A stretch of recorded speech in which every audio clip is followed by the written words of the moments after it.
few weeks ago, on the Feast of the Exaltation of the Cross, I gave this phrase rooted in the Scriptures for people to reflect on and hopefully interiorize and guide them, help them to improve the way their personal life is. Do not look inward, but look upward. Do not look inward, but look upward. In saying that, and I said that, looking inward often leads to us being trapped in ourself. This often then frequently leads to us being selfish, stuck, and anxious. It kind of becomes like a swamp where everything that goes in doesn't really go out and get refreshed. I received some feedback on that sermon, encouraging me to sort of unpack it or help people to understand what that looks like in their everyday life. So that's what I'm responding to this day. And the readings, the scriptures that we've just read, particularly from the prophet Amos and from the gospel, give us the perfect opportunity to help us understand what does it mean for us to look upward and not inward. An uncomfortable truth about us is that because of original sin, we tend to be selfish. We have the capacity for great selfishness. It doesn't mean we're rotten people, but we still have this capacity to be selfish. It's one of the consequences of original sin. And then it's made worse or compounded by our own personal defects. If we think baptism and saying prayers will eliminate this, we are sorely misguided. Baptism will help. It takes away the guilt of original sin, but not all of its effects. That's why Christ gave us 7 sacraments and not 1.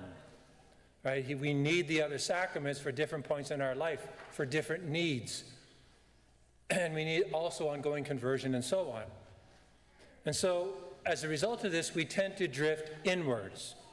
There's a gravitational pull inwards. And the way this comes across is my comfort, my convenience, my plans, my problems. And many times we'll even use entertainment, not in a legitimate way, because we all need, some relaxation and so on, but we use it to escape the very things that need to be dealt with. Not just out there, but in here. And so the gravitational pull is experienced by all of us. By default, now due to original sin, we have the tendency to be, as I said, selfish. We get caught up in what makes us secure, us entertained, and putting us at ease.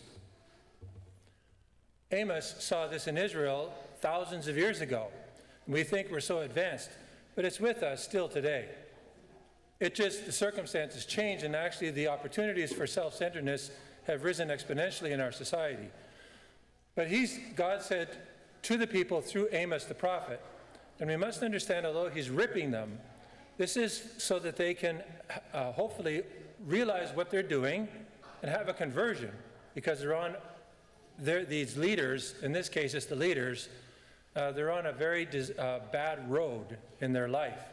Woe to those who lie on beds of ivory, who eat lambs from the flock. Why he's saying lambs? Because only the rich and the super wealthy could do this. Everybody, because of their poverty or their lack of funds, would allow the animal to grow to full size, get more meat. But the rich could take the more tender, younger animals. So poor people, average people, never ate younger animals unless some rich person gave it to them. So the point is, he says they're so focused on their own comfort, they're gluttons in this case, they've ignored the collapse of justice and the nation. They're supposed to be guiding, in charge of. Jesus, for his part, through this parable, talks about this very wealthy man clothed in fine linen, feasting every day. No average person feasts every day unless they're a glutton. right? Well, poor Lazarus sits hungry and ultimately dies at his very gate. The tragedy wasn't just the wealth. It's actually something deeper, because you can be wealthy and actually be very righteous in the eyes of God. I always hold up Abraham as an example.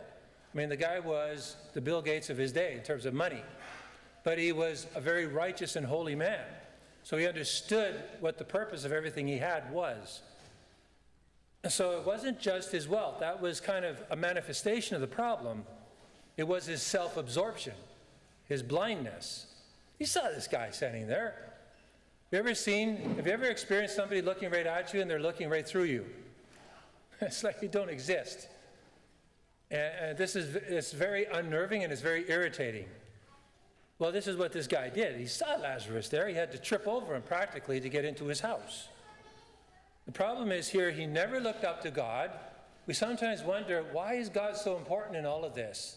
He never looked up to God, so he had no North Star, no guiding point, no sense of accountability. God, if he had looked up to God and known his word, he never, as a result of that, he didn't look out to Lazarus.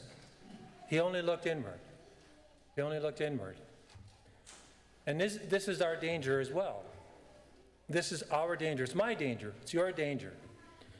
It's not inevitable, but it's something we have to identify and use the means that we have available to us to counterattack, or to at least not let it become the defining reality of our life. It can go one of two ways. If life gets really hard and you're suffering and you've got pain, well, let's admit it, that sucks, right? Nobody wants that. Nobody likes it. But at some point, if we do not have a constructive way, I would submit a supernatural way of dealing with this, what's the tendency? Right into ourself. Me, my poor me. I don't deserve this. And we all understand this is kind of natural. But is this anything going to get any better as a result of this? We know it's not going to get better. But this tendency is with something we all have. So that's one way it can go. The other way is if everything is going really well, we have lots of blessings in our life, we can forget, as John Paul II said this to priests years ago in Ireland. He said, we get so caught up in the world of God, we forget God who made the world. Well, you can sort of morph that a little bit. We experience so many of God's blessings, we forget the God who gave us the blessings. Because we think, I earned it, it's my house, it's my bank account, and so on and so on. So these are two tendencies that we have to struggle with, attention. The readings of the day give us a sharp warning and a clear invitation. And this is a really important formula to remember. Inward luxury, all right, inward luxury, we get the long list of what constitutes inward luxury. Without outward worship, upward worship leads to outward injustice. This will rot a nation. That's what Amos's job was to do, to remind the Israelites of this. Inward luxury, we think only of ourselves, what I have, my blessing, they don't even call them blessings. Without outward worship, leading to outward justice to those around us, will rot a nation. And in fact, the rot starts right here in my own heart. Jesus' parable, the rich man's tragedy, wasn't that he so much failed to give Lazarus scraps. I mean, that was wrong. It was a sin. He ignored this man's suffering. But again, it's a manifestation of the problem. It's that he lived his entire life without lifting his eyes to God. That's the first offense. We often forget that when we commit a sin against each other, you're not the first recipient of the offense. God is. We forget this. If I steal from you, it's not you that I have offended primarily. It's God who I have offended. Because God says, thou shalt not steal. We tend to forget, we make it all horizontal rather than vertical. And this leads us to a desupernaturalized existence, a kind of living. And we need to recapture this. It's not sufficient to know that I've just offended you. I have not been a nice person to you. Rather, I've offended the Lord who calls me to live a certain kind of life. So he lived his entire life without lifting up his eyes, ignoring his need for God's mercy. Because that's where it really begins. God is merciful to me. I need his mercy. And then ignoring his neighbor. So the danger wasn't primarily wealth, but rather, as I said, self-absorption. The path to life is this: look upward to God in worship with gratitude and loving obedience, then outward to your brothers and sisters. God always, if you read the scriptures, if you think about it, God always sends us outwards. Jesus said, "Come to me." Then after they were reformed, he sent them back out to others. God always sends us out. He never wants us to keep the blessings that we have, that he has given to us, but rather to share them to receive even more.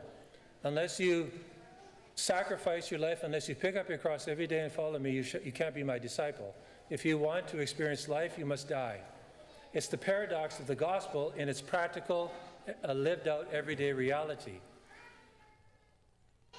Here are two simple practices, trying to make this perhaps even a bit more concrete, that I hope everyone will think about and try to interiorize. Two simple practices for this week. Number one, before you touch your phone in the morning, as I know some people use it as an alarm clock. If you do, fine. Then touch it only to turn the alarm clock off and put the darn thing down.